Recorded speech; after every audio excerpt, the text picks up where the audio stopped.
दिवाली को लक्ष्मी घर में ही होनी चाहिए। मेरी बहनें घर में हों और बड़े आनंद के साथ में दिवाली मनाएं। भगवान लक्ष्मी नारायण की फेरी हर घर में लगती है। मैं दिवाली के ऊपर बोलूँगा तो हर घर में भगवान की फेरी लगती है। जो नारी रात भर अखंड ज्योत के पास बैठी रहती है दिवाली की रात्रि को और लक्ष्मी नारायण के ऊपर बेलपत्र चढ़ाती रहती है, तीनों पत्तियों पर श्री लिखती हुई, घर में कभी दरिद्रता नहीं आ सकती, कंगाली नहीं आ सकती कभी। एक रात की तो बात है, ये अनुष्ठान तो 5 दिन का है। धनत्रयोदशी, छोटी दिवाली, बड़ी दिवाली, प्रतिपदा और भाई दूज, इसको पंच महारात कहते हैं। ये 5 रात्रियां बहुत अद्भुत दिन हैं, बहुत बंधन करने को लायक हैं, बहुत ज़्यादा। गोपाल सहस्रनाम सिद्ध हो जाता है दिवाली की रात्रि को, श्री सूक्त सिद्ध हो जाता है।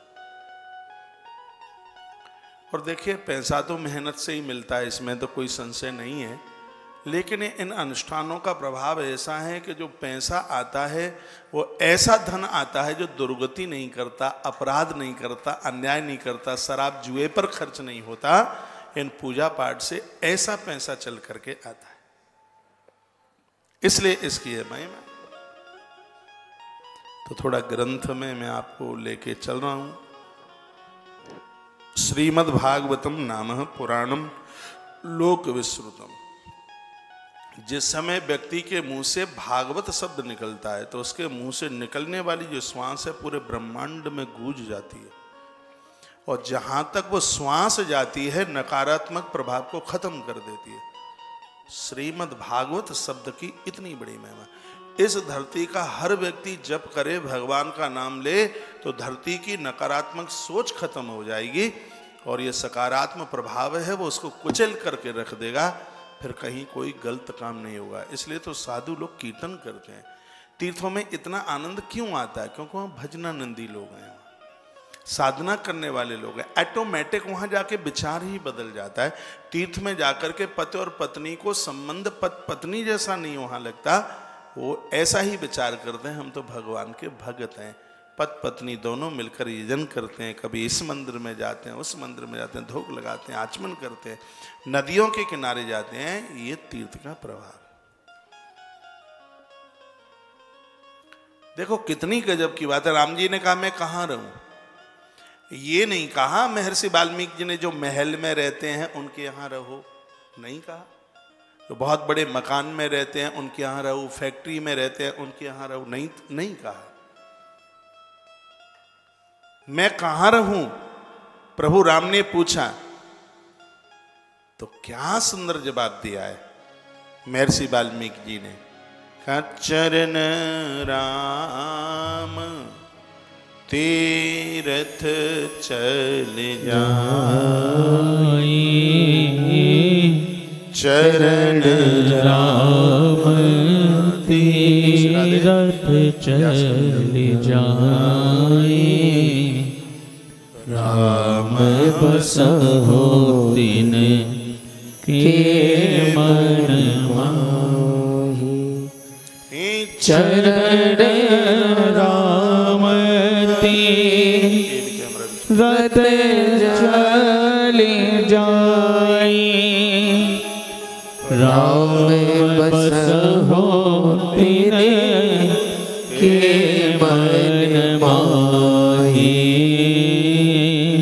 चरण राम तीरथ चल जाई, राम बसहो दिन के मन माही। कितनी सुंदर बात महर्षि ने कही। कहा जिनके चरण तीर्थ की तरफ जाते हैं, हे भगवान उस हृदय में आप वास करना कभी भूले नहीं।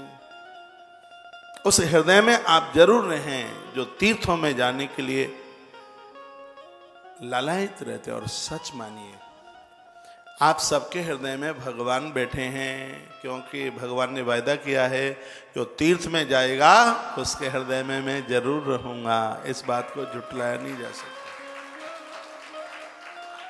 वर्ष में कुछ टाइम निकालते हुए तीर्थों का तो बसेरा हो, तीर्थों का वास हो। घर गृहस्थी के लिए एक टाइम है, बच्चे भी बड़े हो गए, ये तो अंतिम श्वास तक आपको कहेंगे ही नहीं कि आप चले जाओ, आपको ही मन बनाना पड़ेगा। हाँ, बहू काई क्यों कहेगी, और किसी काम के नहीं तो उसके बच्चों की नाक तो पहुंचते ही रहोगे यार, हैं? दरवाजे पर ये तो देखते ही रहोगे, अब कौन आ रहा है कौन जा रहा है, वो क्यों कहेंगे।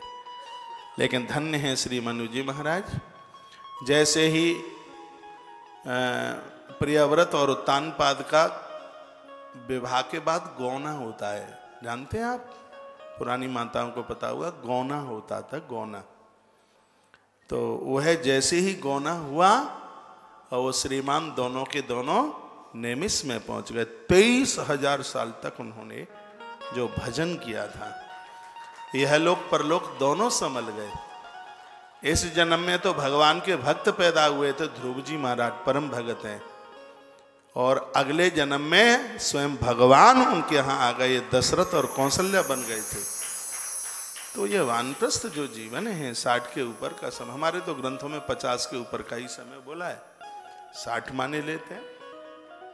बहुत घर गृहस्थी के काम किए, बड़ा नाम कमाया समाज में, लेकिन सच यही है मरते समय 20 करोड़ बिच्छू डंक मारे, इतनी वेदना होती है, बहुत तकलीफ होती है। मैंने कभी बोला था जन्म लेने में 9 महीने लगते हैं तो मरने में 6 महीने लगते हैं, 6 महीना कष्ट भोगना पड़ता है, इतनी तकलीफें भोगनी पड़ती हैं। और यदि भगवान के भजन के साथ, अच्छे कर्मों के साथ ये अंतिम पड़ाव जी लिया जावे तो आनंद की बात यह है कि मृत्यु के समय परिवार के साथ मोह नहीं होता, और ये मोह ही दुर्गति का कारण बन जाता है। अंत में मोह न हो परिवार के साथ, इसलिए तो तीर्थ में जाने की जरूरत पड़ जाती है, क्योंकि यदि अंत में मोह हो गया तो वो एक भागवत में कथा आती है, जड़ भरत जी महाराज की कथा आती है, उनका मोह किस में हो गया था, एक हिरण के बच्चे में हो गया, वो अगली बार हिरण का बच्चे ही बन के आ गए। तो अंत में अंतो मति सोया गति, अंत में ये विचार जैसा बन जाएगा व्यक्ति की, वही हालात फिर हो जाएगी। अगला जन्म हमारा वर्तमान समय के ऊपर निर्धारित है। तो मैं नहीं कहता है कि आप बच्चों को प्रेम ना करें, उनके लिए भगवान को प्रार्थना करें कि इनको दुख की रात ना देखनी पड़े, लेकिन ऐसा प्रेम तो नहीं हो कि आप भजन ही छूट जाए, मंदिर छूट जाए, प्रभु नाम छूट जाए, तो ये तो ठीक नहीं है, ये बढ़िया नहीं है। ऐसा जीवन जिए कि आपकी श्वास भी बाहर निकले तो वाइब्रेशन जगत का कल्याण करने वाला हो, गलत सोच ना हो। परिवार में जिन लोगों की सोच गलत होती है तो उनके अंदर से वो ऐसी श्वास निकलती है जहाँ से पूरा परिवार बेकार युक्त हो जाता है, नशीड़े हो जाएंगे, तमाम तरह के ऐब उनके अंदर चल के आ जाएंगे। साधु संग साधु संग साधु संग रमिए, हम महापुरुषों का साथ क्यों करते हैं, क्योंकि महात्माओं का वाइब्रेशन, उनका ऑरा बहुत बढ़िया है। जैसे पीपल नीम बरगद के नीचे बैठते हैं तो फेफड़ा मजबूत होता है, और साधुओं के पास बैठते हैं तो भक्ति मजबूत होती है। उनके अंदर से जो निकलने वाली जो श्वास है उससे हमारी नकारात्मक सोच खत्म होती है। मंदिर में हम बैठते हैं, मंदिर में घंटा बजता है, घंटा ब्रेन को मजबूत करता है, दिमागी कभी भी दिमागी बीमारी नहीं रहती, मृगी नहीं रहती। जिसको मृगी आती है उसके सामने घंटी बजाइए, घंटा बजाइए, शंख बजाइए, बीमारी खत्म हो जाएगी। जो मृगी का जो रोगी है उसको दौड़ा पड़ता है जैसे, तो ये मंदिरों में जो घंटा बजता है, शंख ध्वनि होती है, घंटा घड़ियाल बजते हैं, ये मस्तिष्क को मजबूत करते हैं, मस्तिष्क की खुराक है ये। इससे दिमाग गड़बड़ नहीं होता, इससे नकारात्मक सोच ही नहीं आती, सकारात्मक ऊर्जा बढ़ती है। इसलिए जहाँ कहीं शंख बज रहा है, हमारे वेदों में लिखा है खड़े होकर के उसकी ध्वनि सुने, घंटा घड़ियाल बजाइए। और मैं कभी बोल रहा था, जो हम घंटी बजाते हैं, घंटा बजाते हैं, इसकी आवाज़ पितृलोक तक पहुँचती है। जैसे पूर्वज तृप्त हो जाते हैं, अच्छी संतानों का जन्म घर में होता है, किसी ने कोई उल्टा पुल्टा करने के लिए सोचा भी है तो वो आपके सामने वो फैल हो जाएगा, आपके ऊपर किसी का असर ही नहीं होगा। इन चीज़ों का इतना बड़ा प्रभाव है। ये कोई ऐसे ही नहीं है कि वो कोई कह के चला गया था सो वही हम अंधविश्वास में, नहीं, कभी भी नहीं। ये थ्योरी हमारे संतों की है, ये उनका सिद्धांत, उन्होंने रिसर्च किया है। आज का विज्ञान उन साधुओं के तो बहुत पीछे है। हमारे यहाँ तो एक महात्मा ने ऐसा विमान बनाया जो फूल से चलता था, एक ऐसा विमान बनाया जो सिर्फ सोच से चलता था। आज कोई ऐसा वैज्ञानिक नहीं हुआ है वो बिना तेल पेट्रोल का उसने विमान बना करके तैयार किया हो, लेकिन हमारे साधुओं ने बनाया, हमारे साधुओं ने बनाया ऐसा विमान। बिजली का आविष्कार बहुत समय पहले उन्होंने कर दिया था। महात्मा अगस्त के द्वारा विद्युत को लाया गया, बिजली उस समय। भृगु जी महाराज ने अग्नि को प्रकट कर दिया। तो हमारे यह मनीषी महात्मा लोग तो बड़े चिंतक थे, बहुत बड़ी इनकी सोच थी, और उन्होंने जो अपने अनुभव इन ग्रंथों में रखे हैं, यदि उनको हम अपने ऊपर लागू कर लें तो हमारा जीवन कृत हो जाएगा, हमारा जीवन धन धन हो जाएगा। देखो क्या सुंदर लिखा है, श्रीमद् भागवतम नाम पुराणम लोक विश्रुता। यदि किसी ने भागवत शब्द उच्चारण कर लिया और उस व्यक्ति की श्वास बाहर निकली, वो श्वास जहां जहां तक ब्रह्मांड में पहुंची, वहां तक सिर्फ भागवत शब्द ने नकारात्मक ऊर्जा को खत्म कर दिया।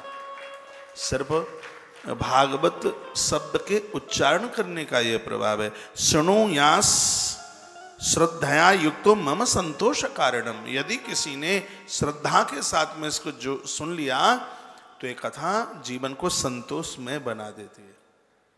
और कामना के पेड़ को संतोष के कुल्हाड़े से ही काटा जा सकता है। ये काम बड़ा खतरनाक है। रामायण में बाबा तुलसी ने लिखा था, बिनु संतोषन काम न साई, बिनु संतोषन काम न साई, काम अछद सपने नाई, बिनु संतोषन काम न साई, बिनु संतोषन काम न साई, काम अछद सपने हुनाई, बिनु संतोषन काम न साई, काम अछद सुख सपने नाई। जब तक जीवन में संतोष नहीं होगा तब तक काम कहते हैं गलत मांगे और ऐसी चीजें। वो कैकेयी माता की गलत मांग ही तो थी जो सार्थक नहीं थी। अन्नदाता चला गया दुनिया छोड़ के। मैं सभी बहनों के चरणों में प्रणाम करूंगा। आज कर्क चौथ है, करवा चतुर्थी है। आज आप सभी को बहुत बहुत मंगल में शुभकामनाएं हैं करवा चतुर्थी की। देश में बहनों ने, माताओं ने आज निर्जल व्रत किया है। कुछ मातृ शक्ति आपके भी बीच में होंगी ऐसी जो निर्जल बिल्कुल कुछ भी नहीं लेती हैं। रात्रि को छालनी में दिया रखकर चंद्रमा को दिखाती हैं और ये कहती हैं कि मेरे पति के ज्ञान की पुंजता कभी बुझे नहीं। जैसे दिया अंधकार को समाप्त कर रहा है, मेरा पति मेरे परिवार के अभाव को ऐसे ही समाप्त कर दे। चंद्रमा के पास जो सुंदरता है, मेरा पति उससे भी सुंदर है। मेरी बहनें, मेरी माताएं गणेश जी को पूजती हैं। आज भोग में 8 पूड़ी बनती हैं। जो लोक रीति जहाँ जहाँ जैसा विधान है, 8 पुआ बनते हैं। कहीं कहीं तो नमक के भी बनते हैं, कहीं कहीं मीठे भी बनते हैं। और एक मिट्टी का करवा होता है, 2 मीठे होते हैं चीनी के। फिर करवा को बदल दिया जाता है। कभी भाभी और ननद आपस में बदल लेती हैं, कभी देवरानी और जेठानी भी आपस में बदल देती हैं। ऐसा होता है। हाँ जी।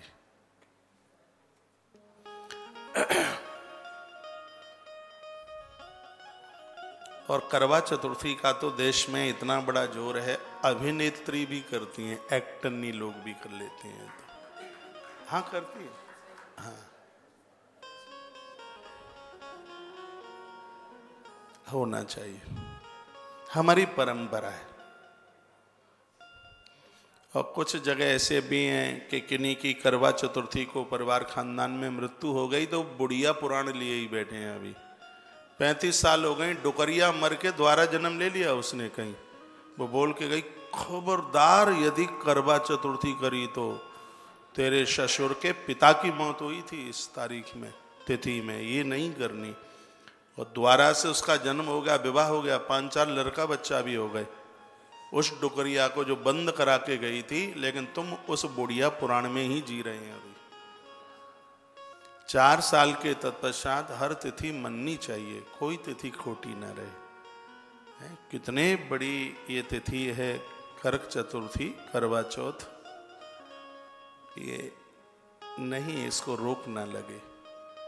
बहुत लोग तो जन्माष्टमी नहीं मनाते, रामनवमी नहीं मनाते, नवरात्रा नहीं मनाते। क्यों नहीं मनाते? 35 साल पहले नवरात्रा में हमारे घर कोई मौत हो गई। मैंने कहा अब तो ऊपर आकाश नीचे धरती, तब तक नवरात्रा खोटी ही रहेगी। अब तो कुछ होना ही नहीं है।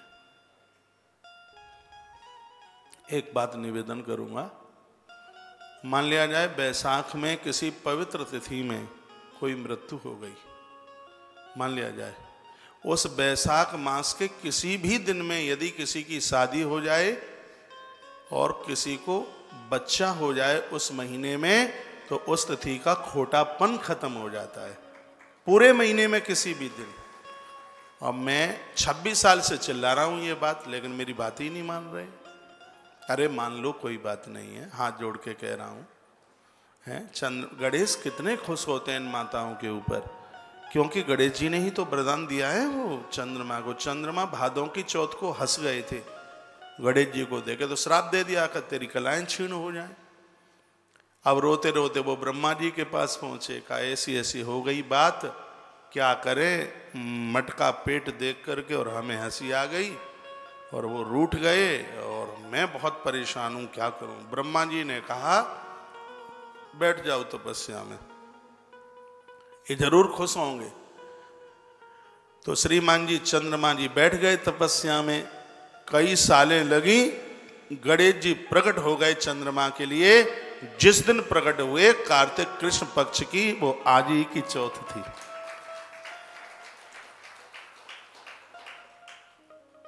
उधर चंद्रमा जी की पत्नियां परेशान थी, बहुत जोर से परेशान थी, भारी।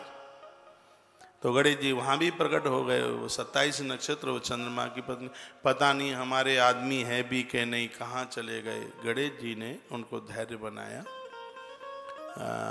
उन्होंने वो व्रत भी किया देवियों ने अपने पति के लिए। नारद जी वहां चल करके उनको समझा रहे थे। गणेश जी चंद्रमा जी के सामने प्रकट हो गए। चंद्रमा को कहा गलती तो तुमने बहुत बड़ी की थी, वरदान ये है कि 15 दिन कला घटेगी, 15 दिन रोशनी बढ़ेगी। तो आज भी कृष्ण पक्ष में घटती है, शुक्ल पक्ष में बढ़ती है।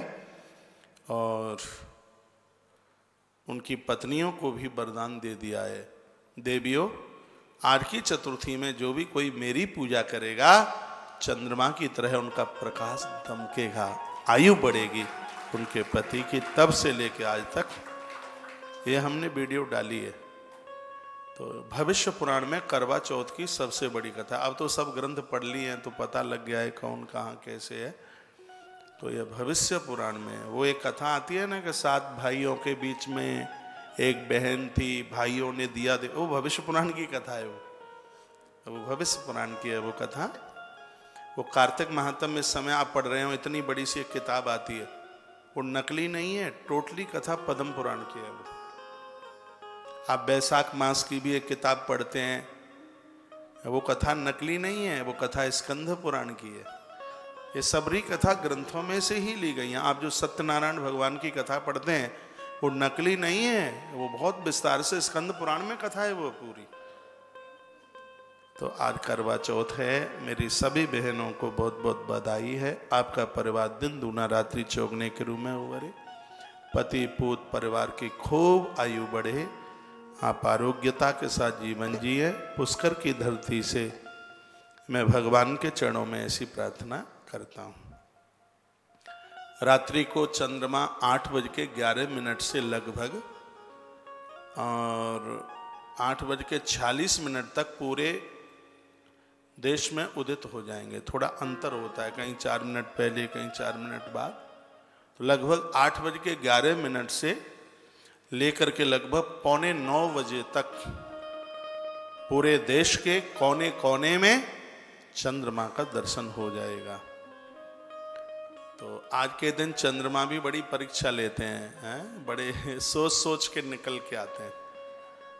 कई बार देखना पड़ता है, अभी आए कि नहीं आए, अभी आए कि नहीं। ऐसे रोज देखें तो अभी आए कि नहीं आए, झांक जाके कभी तो बेटा देखने को ज़्यादा, पति लोग भी बहुत देखते हैं, बड़ा ख्याल रखते हैं। वैसे कभी ना देखें चंद्रमा को, बार बार देखेंगे अभी तो निकले नहीं है, और निकल आ जाए तो दौड़ करके कहते हैं अब अपना व्रत खोल ले, चंद्रमा आ गए हैं। चंद्रदेव, मैं ऐसे पतियों को प्रणाम करता हूं जो मेरी बहनों का इतना ख्याल रखते हैं। धन्यवाद है आपके लिए। तालियां क्यों नहीं बजती हैं? बोलिए भक्त वत्सल भगवान की जय। श्री हनुमान जी महाराज की जय। जय जय श्री राधे। अब मेरी जितनी भी माताएं आई हैं, शाम तक एक बार फोन अपने बेटा बहू को कर लेना, उन्हें अच्छा लगेगा, बढ़िया लगेगा। बोलचाल बंद भी हो तो भी कर लेना, उधर से ना आवे तो आप इधर से उन्हें बात कर लेना, उन्हें आशीर्वाद देना। उन्हें आपके आशीर्वाद में तो इतनी ताकत है, उतनी ताकत यज्ञ की आहुति में भी नहीं है जितनी ताकत आपके आशीर्वाद में है। बच्चों को आशीर्वाद दीजिए, लंबी उम्र का आशीर्वाद दीजिए, फलने फूलने का आशीर्वाद दीजिए। जो भी मेरी बहनें सुन पा रही होंगी, उनके वृद्ध माता पिता आपसे दूर हैं, फोन करके उनके चरणों में वंदन करें, उन्हें प्रणाम करें, उनका आशीर्वाद लें। आइए मैं आगे बढ़ रहा हूँ, मेरी यात्रा बड़ी लंबी है। देखता हूँ कि कृष्ण जन्म आज होता है कि नहीं। हो जाए तो ठीक है, नहीं होगा तो कल हो जाएगा, क्या दिक्कत है। नित्यं भागवतं यस्तु पुराणं पठते नर। बहुत प्यारा श्लोक है। जो जन चाहे स्त्री हो पुरुष हो, थोड़ा बहुत भी नित्य भागवत जी पढ़ते हैं, भले ही आधा अध्याय, एक अध्याय, पौना अध्याय, चौथाई अध्याय जो भी पढ़ते हैं, तो उसका प्रणाम क्या है? उसका प्रणाम है प्रत्यक्षरम भवेतस्य। एक एक अक्षर पर कपिलादानजम फलम। कपिला गैया का दान करने का उन्हें फल मिलता है। गौदान की भारी महिमा है, लेकिन जिस गैया के सींग हिल रहे हों उसको कपिला गाय कहते हैं। कपिला गाय हो, उसके दान की भारी महिमा बताई गई है। अब इसका मतलब यह नहीं है कि अब कपिला ही ढूंढेंगे जा करके। गैया तो देसी गाय है, बड़ा प्रभाव है उसका। ईश्वर ने दिया है यदि किसी को, तो उसके खानदान परिवार से गरुण पुराण में लिखा है 5 गायों का गौदान हो। सागर से 5 गाय निकली थी। कभी पूछा जाता है पति और पत्नी दोनों एक ही गैया में हाथ लगा दें या फिर अलग अलग। यदि व्यवस्था है तो अलग अलग, और व्यवस्था नहीं है तो एक ही गैया में सगरे परिवार के खानदानी हाथ लगा लो। हाथ भी लगाने में कुछ लगता है क्या? हाँ, व्यवस्था है तो अलग। माता जी को बैठाओ, कहीं भी बैठा दो, बैठाओ।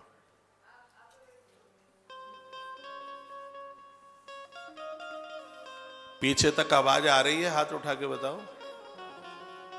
ये कुर्सियां बहुत गलत लगी हैं। पीछे जो भाई लोग बैठे हैं उन्हें तो हम दिख ही नहीं रहे हैं। कुर्सियां हमने सबसे पीछे लगाई। ये कुर्सियों के पाम रहे क्या? ये चल के कैसे आ गई आगे? हैं? ये सब पीछे लगवाई थी और ये तो बिना पाम के ही चल के आ गई। पीछे जनों को तो दिख नहीं रहे होंगे। दिख रहे, हम थोड़े थोड़े दिख रहे हैं, कल से ज्यादा दिखेंगे। बोलो बांके बिहारी लाल की जय। श्री हनुमान जी महाराज की जय जय जय। श्री राधे श्री राधे श्री राधेश। तो कितनी मलूक बात लिखी है, नित्यम भागवतम यस्तु पुराणम पठते नर प्रत्यक्षं भवे प्रत्यक्षरं भवे तस्य कपिलादानजं फलम्। श्रीमद् भागवत जी के एक भी अक्षर का जो नित्य पाठ करते हैं उन्हें रोजाना गौदान करने का पुण्य फल प्राप्त होता है। भागवत जी का पाठ करना बहुत ज्यादा शुभ है। मैंने कई वर्षों यमुना जी को संस्कृत में भागवत सुनाई है। शाम के समय भागवत जी लेके चले गए और एक आध घंटा बैठे यमुना के किनारे और मैया जी को भागवत जी सुनाई। एक श्री जी बाबा हुए हैं मथुरा में, शायद आप में से कोई जानते हो उन्हें। बड़े अच्छे संत हुए, अब तो वो नहीं हैं, देहावसान का हो गया है। बड़े अच्छे संत, उन्होंने बड़े परमार्थ के काम किए। पूरे ब्रजमंडल में घाट, कुंड, सरोवर, दरवाजे, स्कूल, कॉलेज, बहुत काम किए श्री जी बाबा ने। मेरी बड़ी श्रद्धा रही है उनके प्रति, आज भी है। वृंदावन में एक जगह है साधु बेला, छठीकरा रोड पर है, विद्यापीठ चौराहे से बाएं हाथ पर। अच्छा आश्रम है, मेरा विद्यार्थी काल था, खैर मैं तो आज भी विद्यार्थी हूँ। तो उनकी कथा चल रही थी और भगवान की कृपा से ये बड़ा अच्छा गुण रहा है कि जब भी ये लगा कि किसी की कथा हो रही है तो हम छिपक करके बैठ जाते थे कहीं न कहीं, कथा सुनते थे। कथा सुनने में बड़ी रुचि रही। तो उनकी कथा चल रही थी, उन्होंने कहा कि यमुना मैया को भागवत जी सुनाने से भागवत महारानी अति प्रसन्न हो जाती हैं और यमुना मैया कृपा कर देती है। और जो भागवत जी सुनाता है यमुना माता को, उसकी बड़ी तरक्की होती है और पारमार्थिक वह जीवन जीता है। बस ये शब्द सुनते ही, मई का महीना था, भागवत जी लेकर के हम पानी में डूबा, यहाँ तक गर्दन तक बैठ गए। ये उस समय की बात है, एक कोई बम का परीक्षण हुआ था इधर राजस्थान में, पोखरण है क्या है, हाँ, जब उसका परीक्षण हुआ तब मैं जमुना जी में ही बैठा था। वो सूचना चल रही थी। मैंने एक 27 दिन का अनुष्ठान किया। जब मैं रात को लौटा तो उस आश्रम में ऐसी चर्चा हो रही थी कि ऐसे ऐसे एक परीक्षण हुआ है, पोखरण ऐसा ही कुछ नाम। तो उस समय मैंने एक अनुष्ठान किया भागवत जी का, और बिल्कुल ये सत्य बात है। पहले इंतजार करना पड़ता था कि कोई कथा कराए। जैसे आपको अपने बेटे के विवाह की कोई चर्चा करे तो बिना मिश्री खाए मुंह मीठा हो जाएगा। बेटे की कोई शादी की चर्चा करे तो उस समय कोई कथा के लिए बोल भी दे तो भैया जो समझ लो कि गुलाब जामुन खा ली। कोई कथा के लिए बोल दे, कराता ही कौन था कथा। उम्र भी कोई ज़्यादा होती नहीं, हो गई कथा आज तो साल में लग जाए नंबर। ये सत्य बात है कि मेरा जो 27 दिन का एक अनुष्ठान जब संपूर्ण हुआ ये भागवत जी का, मैंने यमुना जी को कथा सुनाई, उस दिन से लेके आज तक पीछे मुड़ के नहीं देखना पड़ा। और फिर तो मैंने बरसों तक जब भी वृंदावन जाता था तो मैं एक आध घंटा यमुना मैया को भागवत जी सुना करके आता। भागवत का जो नित्य स्वाध्याय करे, नित्य पाठ करे, भगवान उनके ऊपर अपनी बड़ी मेहर कर देते हैं, भारी कृपा कर देते हैं। भागवत बड़ी सिद्ध है अपने आप में। भागवत ठाकुर जी का विग्रह है। भागवत कराने वाले लोगों को तत्काल 1000 कन्याओं का कन्यादान करने का पुण्य प्राप्त होता है। भागवत जी के श्रोता को 100 बेटियों के कन्यादान का फल मिलता है। तो ये तुम सब 100 बेटियों का फल ले रहे हैं। आप जो जजमान बने हैं, भागवत जी मूल पाठ है और ये आप कथा के जजमान हैं, 1000 कन्याओं का आप पुण्य फल प्राप्त कर रहे हैं। ये बड़ा भगवान की कृपा से मौका मिला है। तो श्लोकार्धम श्लोक पादम वान्येतम भागवतोद्भवम पठेत सुनुयादियस्तु गौ सहस्र फलम लवेत। देखो सहस्र कैसे कहते हैं, 1000 कहते हैं ना। इसमें लिखा है कि जो नित्य एक श्लोक भी पढ़ लेता है उसको रोजाना 1000 गैया का गोदान करने का फल मिलता है। आपके घरों में कितनी भागवतें भेजी, बहुतों के घर में प्रसाद रूप में ग्रंथ गए हैं। पता नहीं धूल लग रही है कि थोड़ा बहुत खुरेद लेते हो उन्हें, उन पर फूल चढ़ाइए, तुलसी पत्र चढ़ाइए, उनके ऊपर शिव पुराण पर बेलपत्र आप चढ़ाइए तो आनंद हो जाएगा, बहुत आनंद होगा। आप सुकून के साथ जीवन जिएंगे। वर्णन है गौ सहस्र फलम लवेत।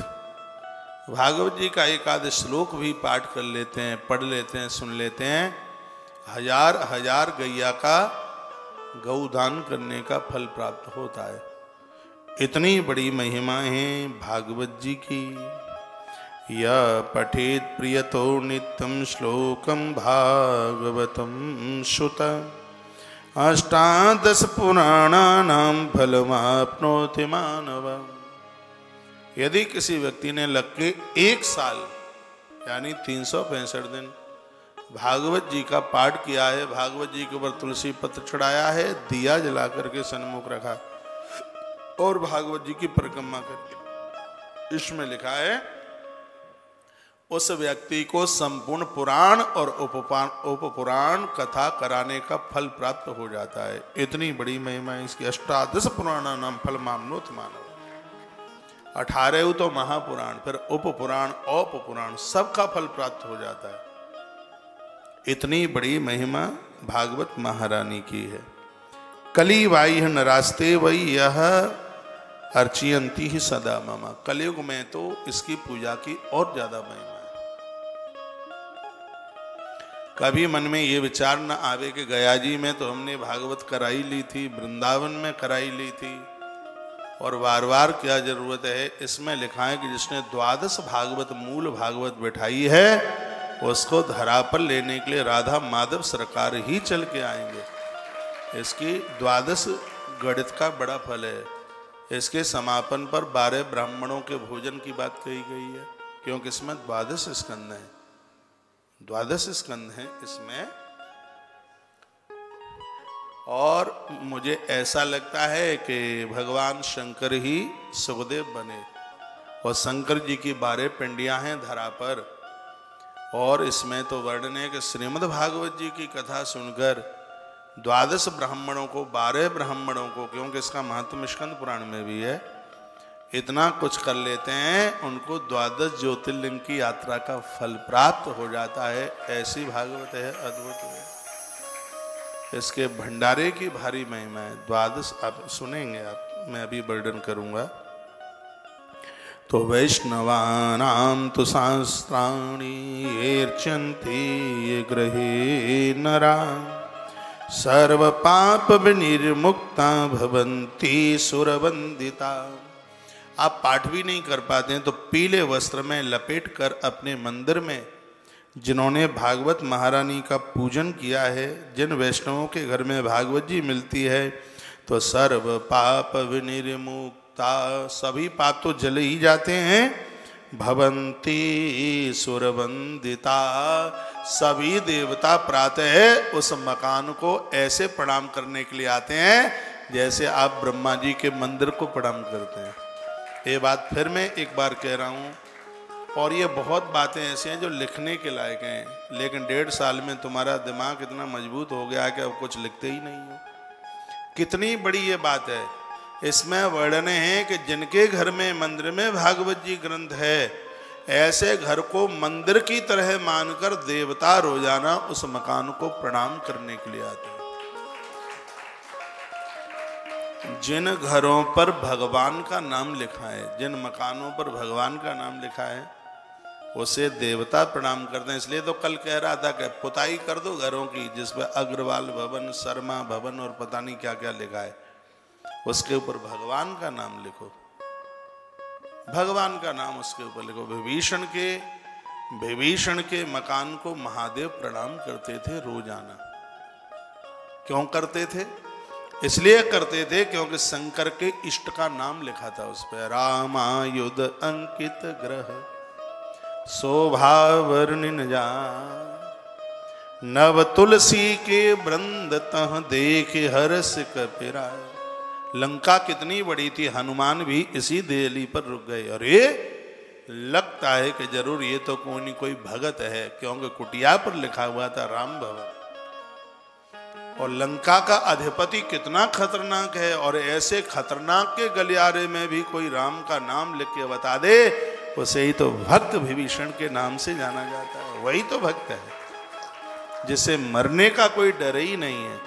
तुलसी के गमले लगाता है, गरुआ लगाता है। पद्म पुराण में लिखा है कि माता पार्वती की कुटिया पर 100 पेड़ तुलसी के लगे थे, पूरे 100, और 100 वृक्षों की डेली पूजा करती थी माँ। ओम नमो भगवते वासुदेवाय ये मूल मंत्र है, उनका गुरु मंत्र है ये माता पार्वती का। ये मंत्र दिया है उन्हें देवर्षि नारद ने, और शंकर जी ने इस मंत्र की व्याख्या करी है माता पार्वती के आगे। तो ओम नमो भगवते वासुदेवाय इस मंत्र का जप करते हुए माता पार्वती 100 तुलसी के पेड़ों की रोज परिक्रमा करती है, रोज पूजा करती है, रोजाना पूजन करती है, और उसके ऊपर जो मंजरी निकल के आती है उसको तोड़कर महादेव के चरणों में चढ़ा देती है।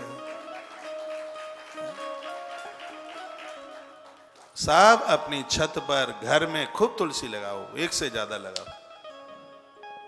हम वैष्णव लोगों की तो पहचान है तुलसी।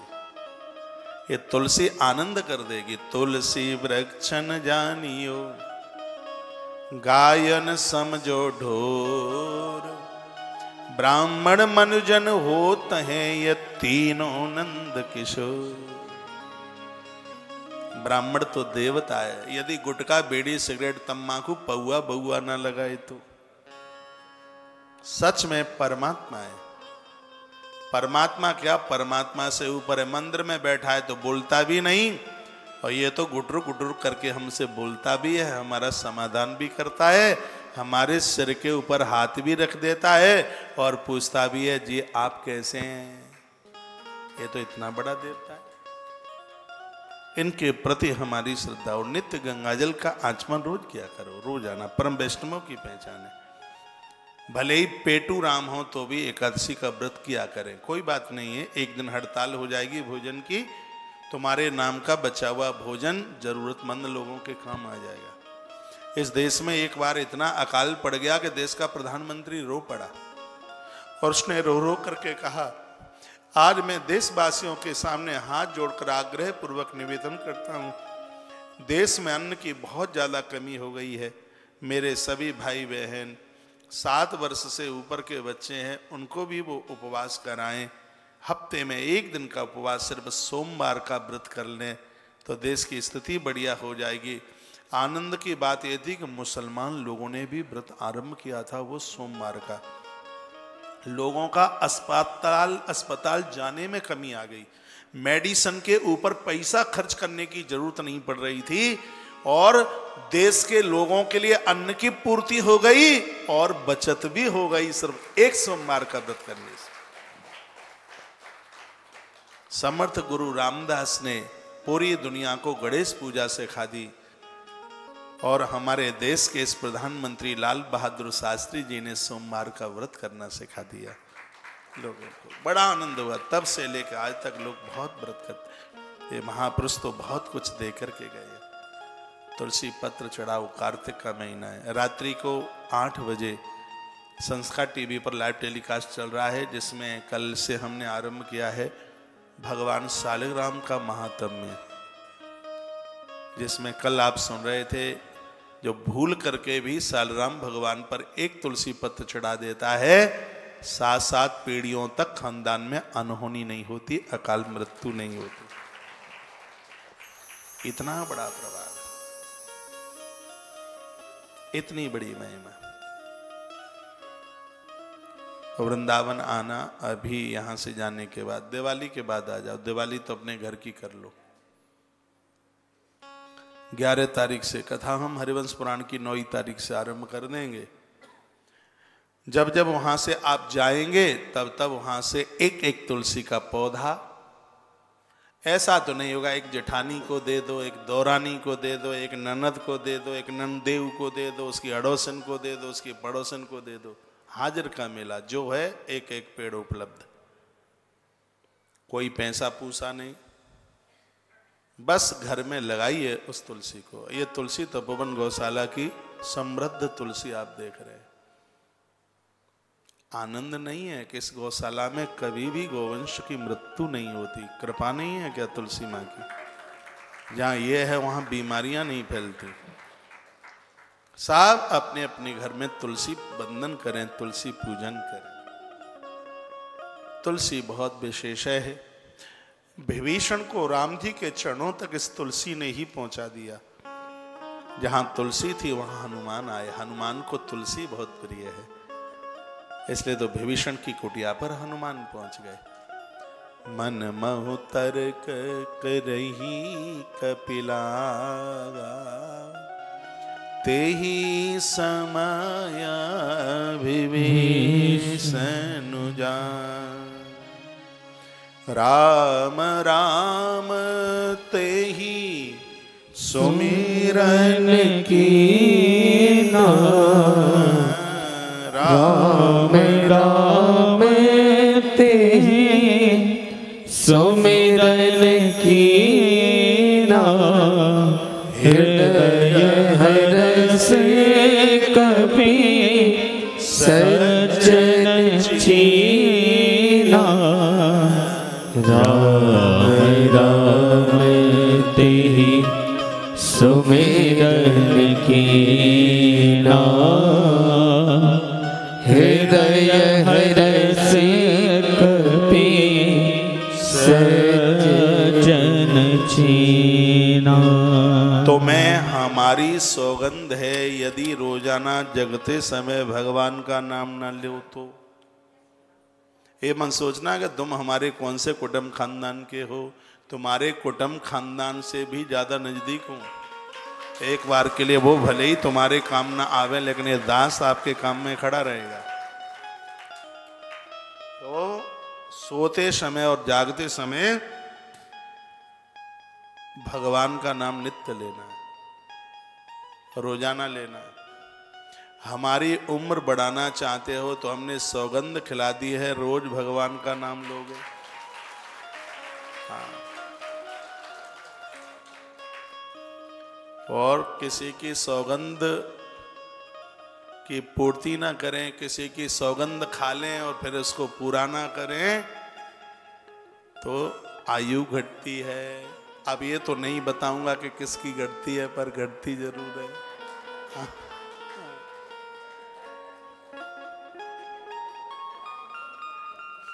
तो मैं हमारी सौगंध है, यदि कल सुबह से ही बिस्तर छोड़ने से पहले भगवान का नाम न लें तो रोज भगवान का नाम लेना है।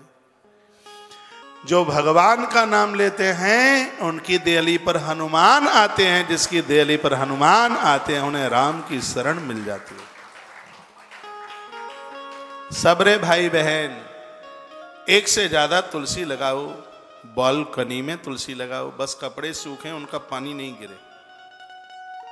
छत पर तुलसी लगाओ, आंगन में तुलसी लगाओ, मंदिर में जहां जगह मिले तुलसी लगाओ।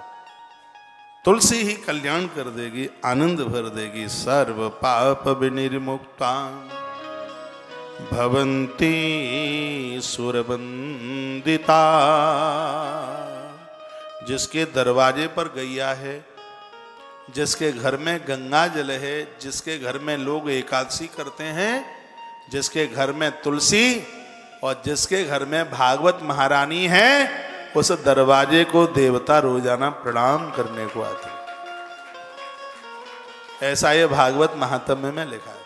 नित्य देव आते हैं उसके देव। बात समझ में आ रही है? हाँ, भले ही आप कितनी भी भागवत सुनते हैं पूरे साल साल टीवी पर, मुझे तो साल में कभी कभी भागवत करने का मौका मिलता है, क्योंकि इतने पुराण चालू किए हैं। कितनी भी साल में आपने भागवत सुनी है, इस भागवत का टेस्ट आपको कुछ अलग से ही लगेगा। बिल्कुल, क्योंकि मैं श्लोक बोल के व्याख्यान करता हूं। मुझसे उठपटांग बातें आती नहीं है, चुटकुला आते नहीं है, क्या करूं? हाँ?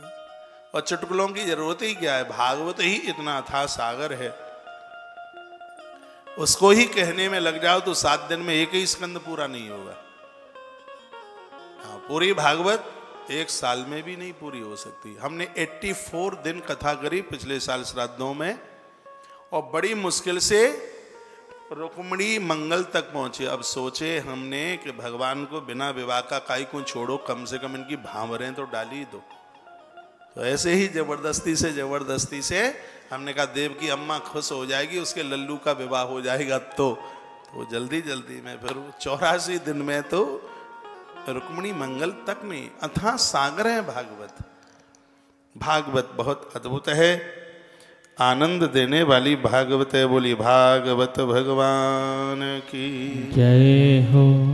देखिए, भगवान की भक्ति में भाव चाहिए, भाव के बिना तो कुछ भी नहीं है। भाव के बस में है भगवान, भाव के बस में है भगवान, भाव के बस में है भगवान। भाव बिना सब साधन जोटो, भाव बिना सब साधन जोटो, विरता सकल विधान, भाव के बस में है भगवान, भाव के बस में है भगवान, भाव के बस में है भगवान। जय जय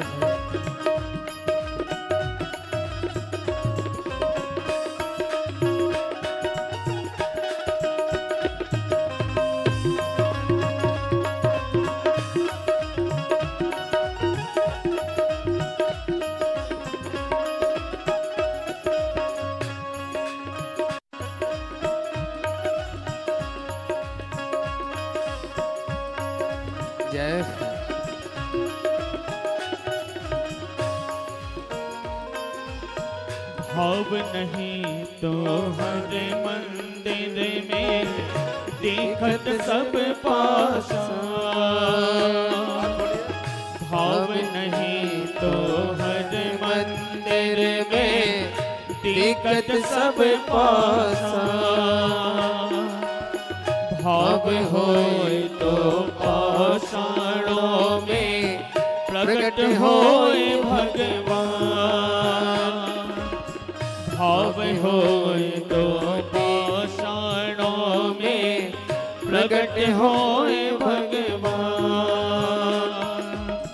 भाव नहीं तो निधिवन मधुवन, भाव नहीं तो निधिवन मधुवन, लागत रंग मेरा, भाव के बस में है भगवान, भाव के बस में है भगवान, भाव के बस में है भगवान।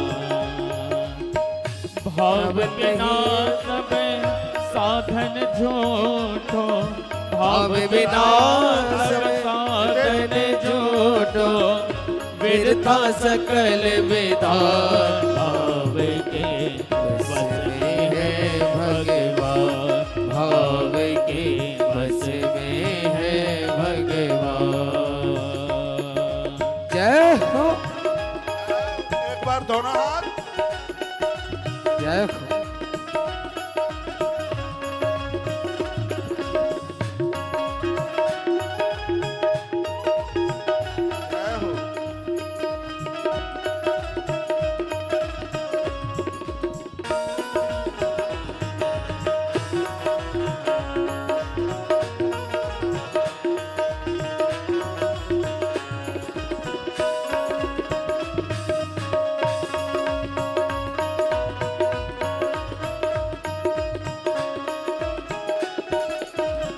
भाव बिना सब सोनो लागत, मंजुल कुंज लता, भाव बिना सब सोना लागत, मंजुल कुंज लता। कहत रसिक बिन भाव मिलत नहीं, कहत रसिक बिन भाव मिलत नहीं। सपने में हो श्याम भाव के बस में है भगवान, भाव के बस में है भगवान। भाव बिना सब साधन झूठो, भाव बिना सब साधन झूठो। व्यर्था सकल विधान, भाव के बस में है भगवान, भाव के बस में है भगवान, भाव के बस में है भगवान।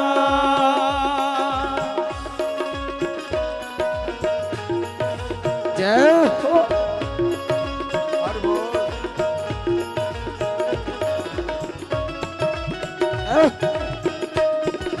हरि बोल।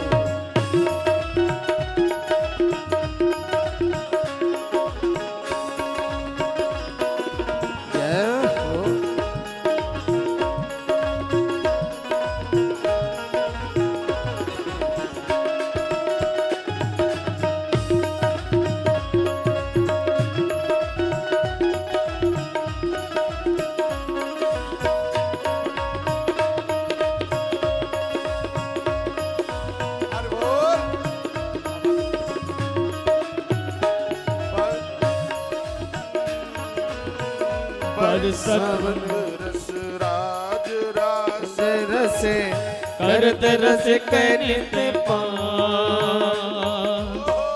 बरसावत रस राज रास रस करत रस कनित कुंजन कुंजन डोलत राधा, कुंजन कुंजन डोलत राधा। सुन मुरली की ताल, भाव के बस में है भगवान, भाव के बस में है भगवान।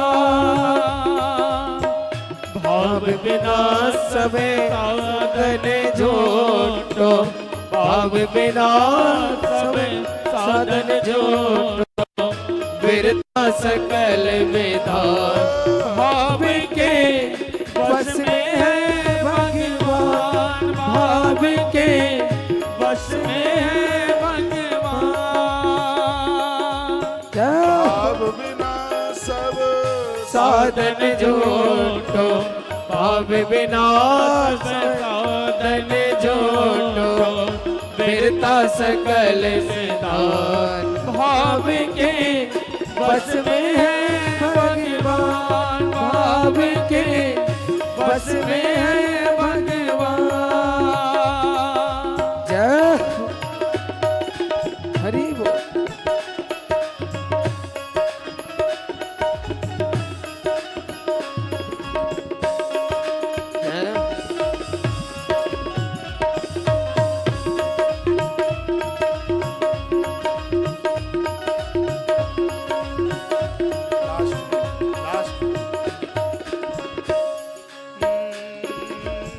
बरसावत रस राज रास रस करत रस कनित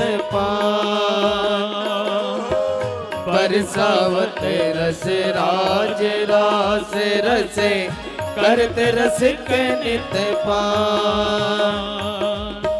कुंजन कुंजन डोलत राधा, कुंजन कुंजन डोलत राधा। सुन मुरली के तान, भाव के बस में है भगवान, भाव के बस में है भगवान, भाव के बस में है भगवान, भाव के बस में है भगवान, भाव के भाव बिना रस साधन जो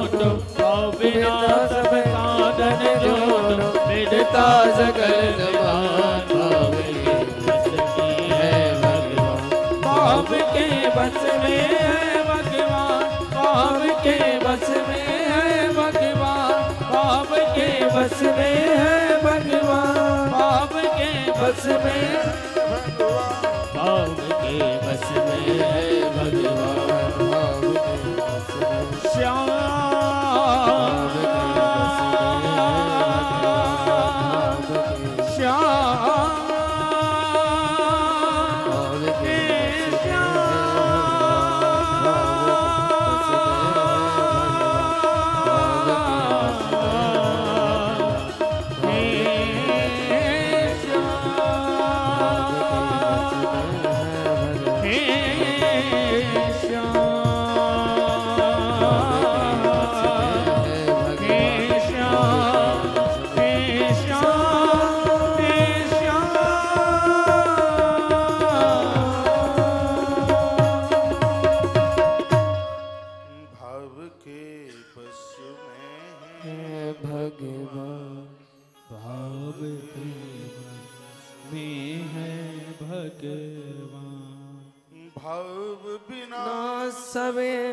साधन झूठो भाव बिना सब साधन झूठो विरता सकल विधान भाव के वश में है भगवान भाव के वश में है भगवान के वश में है भगवान।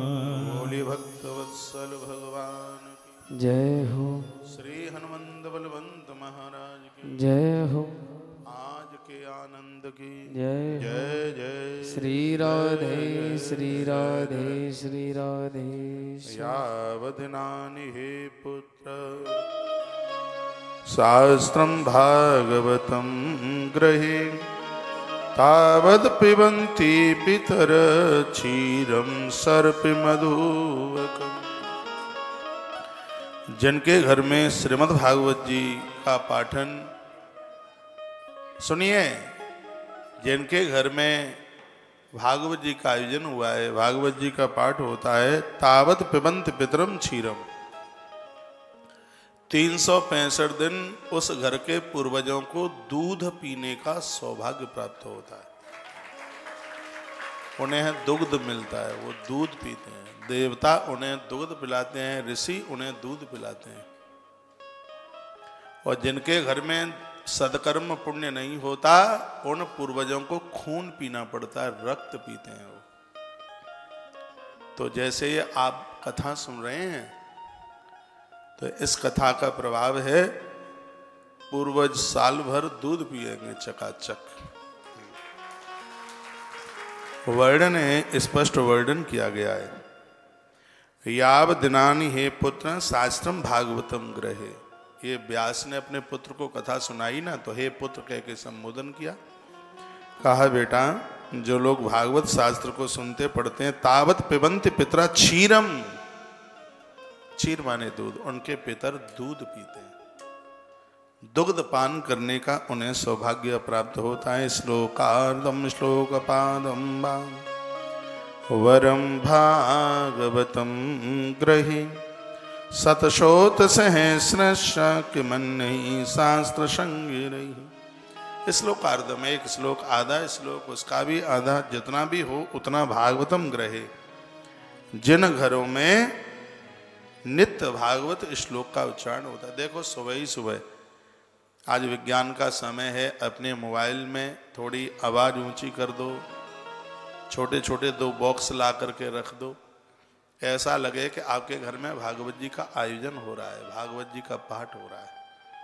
तुलसी तपोवन यूट्यूब चैनल पर भागवत जी के श्लोक अध्यायों की पूरी भागवत उसमें पड़ी हुई है, मूल भागवत, वह लगा लो, कथाएं लगा लो। बड़े अच्छे अच्छे वक्ता हैं, हम अच्छे नहीं लगते तो और भी बहुत बढ़िया बढ़िया वक्ता हैं, उनकी वीडियो लगा लो।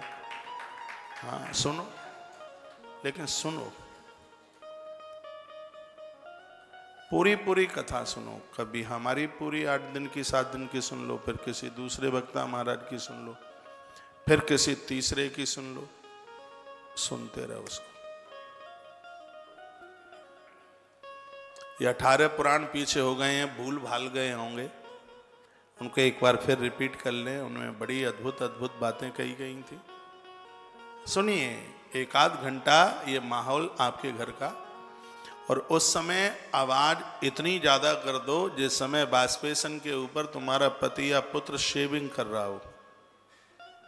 उस समय वो थोड़ा टेंशन मुक्त खड़ा होता है, नहीं तो ब्लड लग जाएगा ना कि कनपटी में। तो उस समय कुछ शब्द पड़ जाएंगे, ऊंचा स्वर कर दो उस समय कथा का। टीवी में देख रहे हो तो टीवी का भी पता नहीं वो कौन सा शब्द होगा जो मन को बदल करके रख देगा।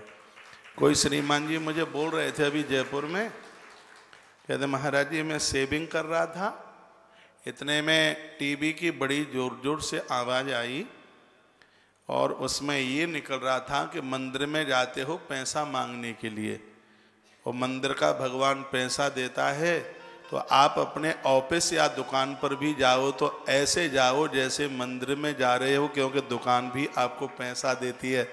कहा महाराज जी उस शब्द के ऊपर मैं तो समर्पित हो गया। महीना 7 हो गए, 7 महीने से लेके दुकान पर भी ग्राहक आता है तो मेरा मोबाइल चालू रहता है। मेरी ऐसी बहुत माता हैं जिन्होंने इस होशियारी के द्वारा अपने पति पुत्र को बदल दिया। ये होना चाहिए। इन सब चीजों का बड़ा असर, बड़ा फर्क पड़ता है। घर में एक माहौल, अध्यात्म का माहौल बन जाए। कोरोना के 1.5 साल में भारी बदलाव आया है। बाजारू रोटियों की बिक्री कम हुई है, बाजार का जो खान पान था उसमें भारी गिरावट आई है। उसमें साड़ी, लहंगा, फरिया, कपड़ा, कुर्ता, टोपी, ये खरीदारी में भी कमी आई, क्योंकि शादियों में भी उतना कहाँ आप जा रहे हैं, और घर में तो फटी पुरानी चाहे जैसे चल जाती है चमक दमक में, तो फिर जब शादी में जाते हैं फिर तो हाँ, ये इनके तो व्यापार फैल हो गए हैं लीपा पोती वालों के, तो क्या बोलते हैं उसको, ब्यूटी पार्लर। बड़े फोन आते हैं कि महाराज जी व्यापार नहीं चलता। हमने कहा 1.5 महीने में इन्होंने इतनी तपस्या करी है कि गोंद की तरह इनके चेहरे चमक रहे हैं, अब तुम्हारे लीपा पोती की जरूरत ही कहाँ पड़ी है उनको। बोलेगा व्यापार बिल्कुल खत्म हो गया है। हमने कहा इन्हें लीपा पोती की जरूरत ही नहीं पड़ी, तुम लीपा पोती बदल के और कोई काम चालू कर दो फिर। हाँ, क्या काम कर देंगे? कलावा बेचो, चंदन बेचो, मालाएं, पूजा की चीजें दो, अच्छी चीजें, दूध की डेयरी, अच्छा दूध दो, बिना पानी वाला, बिना यूरिया मिला हुआ, ऐसी चीजें बेचो। बढ़िया वाला गुड़ बेचो जिसमें कोई भी मिलावट ना हो। ऐसी चीजें बेचो ना जिसमें आम के आम, गुठली के दाम, परिवार चलाने के लिए पैसा, और कर्म ही मेरी पूजा है, आराधना और बन रही है उसमें। ऐसी चीजें बेचो। क्यों गुटखा, तंबाकू, बीड़ी बेचते हो? और चीजें बहुत हैं ना, अखरोट बेचो, काजू बेचो, थोड़ा मार्जिन ले लो, बिक्री ज्यादा हो जाएगी, एवरेज निकल जाएगा उसमें। हाँ, सिंधी लोग तो बोरे पर व्यापार कर देते हैं। कोई बैठे हो इनमें, बोरी मिल जाए चीनी की, बस उसी से चल जाएगा काम। एक एक ग्राहक से माला माल बनना चाहते हो, ऐसा ना करो कभी भी। यूज एंड थ्रो नहीं कि एक ही बार में यूज कर लो और छोड़ दो, नहीं, ग्राहक टूटना नहीं चाहिए। अब मुझसे तो बहुत ज़्यादा ऐसी बातें आती नहीं हैं। व्यापार वाली, दुकान वाली, यहाँ सेठ लोग बैठे हैं, दुकान चलाने वाले लोग बैठे हैं, उनको ज़्यादा जानकारी है। एक तो जब ग्राहक आवे तो उससे मुस्कुरा करके बात कीजिए, उसको अच्छा लगता है। ऐसा बहुत झुरझुराते हैं, बात नहीं करेंगे, लड़ेंगे नहीं। डोंगरे जी महाराज कहते थे कि वो ग्राहक तुम्हारा आया है, तुम पहचान नहीं पा रहे हो, भगवान ही आया है किसी रूप में, तुम सोच नहीं रहे हो उस बात को। उससे लड़ते क्यों, उसके झगड़ते क्यों?